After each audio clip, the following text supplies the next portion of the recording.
इस वीडियो में हम बाइक के हेडलाइट, इंडिकेटर और बैक साइड में जलने वाले रेड स्टॉप लाइट्स के वायरिंग कनेक्शंस को समझेंगे। तो इसके लिए आपको एक बार इस बात का ध्यान करना होगा कि किस स्विच द्वारा कौन सी लाइट ऑन होती है, साथ ही साथ कौन सी लाइट सिर्फ इग्निशन की ऑन करने पर जलाई जा सकती है और कौन सी लाइट गाड़ी स्टार्ट किए बिना नहीं जलती। खैर, हम सारी बातों को विस्तार से समझेंगे। सबसे पहली बात, गाड़ियों में दो पावर सोर्स अर्थात दो वोल्टेज सोर्स का इस्तेमाल किया जाता है, एक बैटरी और दूसरा अल्टरनेटर। बैटरी हमेशा अर्थात गाड़ी के बंद अवस्था में भी वोल्टेज देने का काम करता है। तो गाड़ी के बंद अवस्था में परंतु इग्निशन की ऑन रहते ही जितने भी लाइट्स चालू हो सकते हैं वे सभी बैटरी से संचालित होते हैं, जैसे turn signal indicator, indicator signal sign, front और फुट ब्रेक लगाने पर पीछे जलने वाला रेड स्टॉप लाइट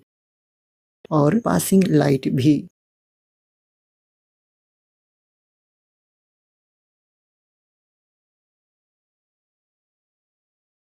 बैटरी से जलने वाले बल्ब अक्सर कम वोल्टेज के होते हैं, जैसे कि इंडिकेटर बल्ब, या फिर अधिक वोल्टेज के बल्ब को लगातार न जलाने के बजाय कम समय के लिए जलाते हैं, जैसे कि पासिंग लाइट्स और ब्रेक लाइट्स। चूंकि मेन हेडलाइट लगातार जलता है तो बैटरी का इस्तेमाल इस अधिक वोल्टेज के बल्ब के लिए नहीं किया जाता है, जिससे बैटरी का इस्तेमाल कम होता है और बैटरी की अधिकतम आयु बनी रहती है। तो आइए बैटरी से जलने वाले लाइटों के वायरिंग को देखते हैं। बैटरी के पॉजिटिव 12 वोल्ट का उपयोग करने के लिए इसे इग्निशन स्विच से होते हुए एक फ्यूज के पास ले जाते हैं। अब यहाँ से विभिन्न लाइटों के लिए तार खींचा जा सकता है। तो सबसे पहले इंडिकेटर बल्ब को समझते हैं। इंडिकेटर बल्ब में जाने से पहले यह 12 वोल्ट का तार एक फ्लैशर डिवाइस में जाएगा। चूंकि इंडिकेटर बल्ब फ्लैश करता है तो 1 मिनट में जितनी बार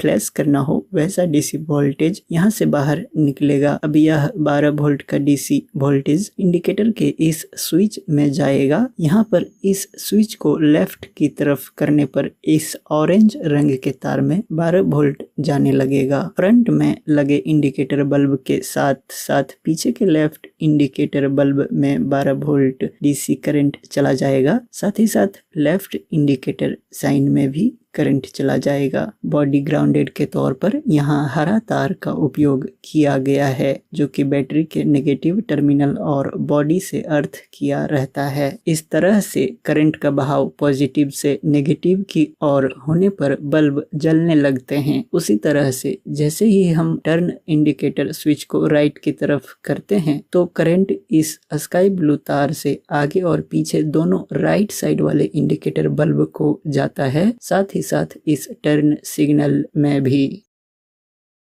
अब पासिंग लाइट को याद करें। पासिंग लाइट इंजन को स्टार्ट किए बिना पासिंग स्विच ऑन करने पर जलने लगता है, तो यह निश्चित रूप से बैटरी से ही जलेगा। तो यह 12 वोल्ट का काला तार पासिंग स्विच में भी आएगा और ऑन अवस्था में हेडलाइट के बल्ब में पहुंचेगा। ध्यान दें, इस स्थिति में बल्ब का यह फिलामेंट हाई बीम कहलाता है, अर्थात रोशनी सीधे ऊपर की ओर दूरी में जाकर गिरेगी। आप यह भी कह सकते हैं कि पासिंग लाइट ऑन करने पर गाड़ी के हेडलाइट का हाई बीम ऑन हो गया है। अब जैसे ही आप फ्रंट ब्रेक या रियर फुट ब्रेक लगाते हैं तो रियर अर्थात बैक साइड में स्टॉप लाइट जलता है। इंजन के बंद रहने पर भी इसे जलाया जा सकता है। इसका मतलब यह है कि बैटरी के पॉजिटिव 12 वोल्ट से ही जलेगा। तो यह 12 वोल्ट का काला तार फ्रंट ब्रेक और फुट ब्रेक में चला जाता है और आउटपुट के तार को एक ही साथ मिला देने पर दोनों में से कोई भी एक या दोनों ब्रेक लगाने पर भी इस हरे में पीली लाइन वाले तार में पॉजिटिव 12 वोल्ट आने लगता है। बल्ब जलने के लिए यहाँ हरा तार इंजन बॉडी या बैटरी के नेगेटिव टर्मिनल से कनेक्टेड रहता है। इग्निशन की ऑन करने पर यह छोटा फिलामेंट हमेशा जलता रहता है, जिसे टेल लैंप कहते हैं। चूंकि यह लगातार जलता है तो इसे बैटरी के 12 वोल्ट से बिना किसी स्विच के जोड़ दिया जाता है। अब चूंकि हम मेन हेडलाइट का हाई या लोअर बीम दोनों ही लगातार जलाते रहते हैं और यदि यह इंजन स्टार्ट होने के बाद ही जलता है, जो कि इस स्विच से ऑन होता है, तो निश्चित रूप से यहाँ बैटरी के बजाय अल्टरनेटर के माध्यम से 12 वोल्ट आना चाहिए और इस स्विच से हाई और लो बीम में बदलने का काम किया जाता है। परंतु इंजन चालू होने पर अल्टरनेटर लगातार फ्लक्चुएटिंग एसी करंट बनाता है।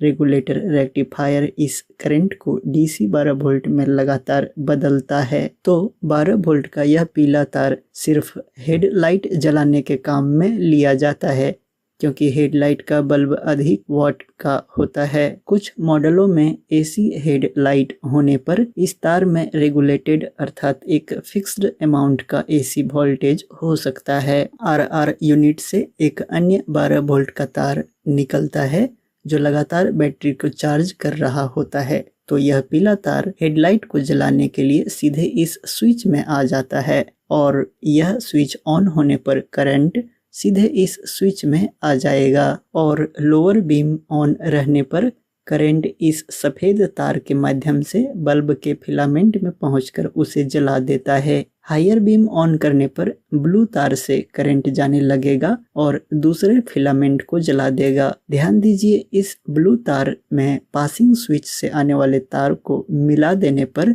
दोनों ही अवस्था में हायर बीम जलने लगेगा। तो आप यह कह सकते हैं कि पासिंग लाइट और हाई बीम का स्विच दोनों ही हाई बीम के फिलामेंट को जलाने का काम करते हैं। चूँकि हाई बीम सामने से आ रहे ड्राइवर के लिए अच्छा नहीं है, तो हमारी जानकारी के लिए इसका एक इंडिकेटर भी दिया रहता है। तो इस हाई बीम वाले तार से ही इस इंडिकेटर को भी जला देने का काम कर दिया जाता है। कुछ मॉडलों में यह स्विच नहीं दिया रहता है। उस स्थिति में आरआर यूनिट से आ रहे इस तार को इस बीम चेंजिंग स्विच में ही रिसीव कर लिया जाता है। ऐसी गाड़ियों में हेडलाइट हमेशा जलता रहेगा। इस वीडियो में इतना ही। यह वीडियो आपको कैसा लगा हमें कमेंट कर जरूर बताएं। हमें आपके कमेंट का इंतजार रहता है। मिलते हैं किसी और वीडियो में, तब तक के लिए नमस्कार।